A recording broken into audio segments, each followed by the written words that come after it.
Bonjour Thierry, aujourd'hui on parle culture. Comment t'imagines la culture dans les territoires? La culture fait partie prenante des territoires. Je veux dire qu'un territoire sans culture, c'est un territoire sans vie. Donc c'est vrai que c'est un élément essentiel de partage, d'imagination, de solidarité, d'innovation, de découverte.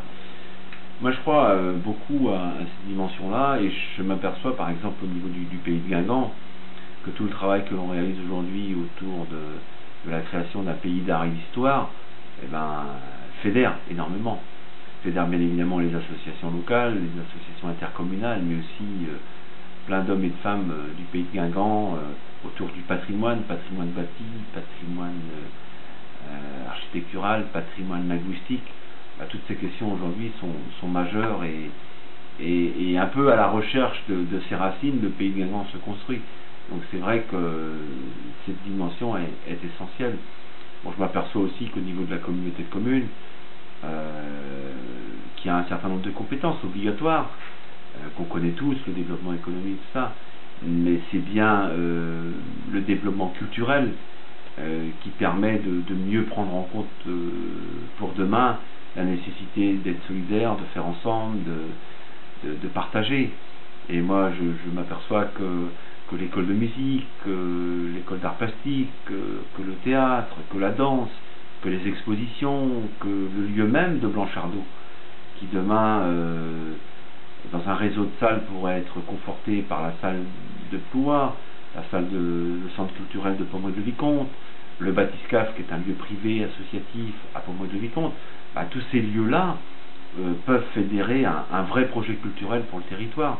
Donc je crois que moi je crois beaucoup à cette dimension-là, même si c'est un peu compliqué, parce que malheureusement on sait bien que c'est un sujet qui nécessite beaucoup de concertation, beaucoup de compréhension, que le milieu de la culture, les hommes et les femmes professionnels de ce sujet vivent difficilement, et que c'est vrai que notre ambition aussi c'est de les aider à pouvoir exercer ces métiers dans les meilleures conditions. Alors tout ça c'est pas simple, mais ça nous permet de découvrir et puis surtout de s'ouvrir vers les autres. Donc moi je crois beaucoup à la dimension culturelle, et je redis que c'est bien la dimension culturelle qui va faire l'originalité, qui va faire le plus, qui fera que les gens seront bien, seront mieux dans leur commune. Donc moi j'y crois beaucoup. Alors on doit y travailler, ça doit être une compétence réellement reconnue et exercée, même si c'est difficile à mettre en œuvre, mais je crois qu'il faut qu'on mesure tous la vraie dimension de la culture. Tu dis difficile à mettre en œuvre, mais les choses sont déjà en place et elles existent, il ne reste plus qu'à pérenniser.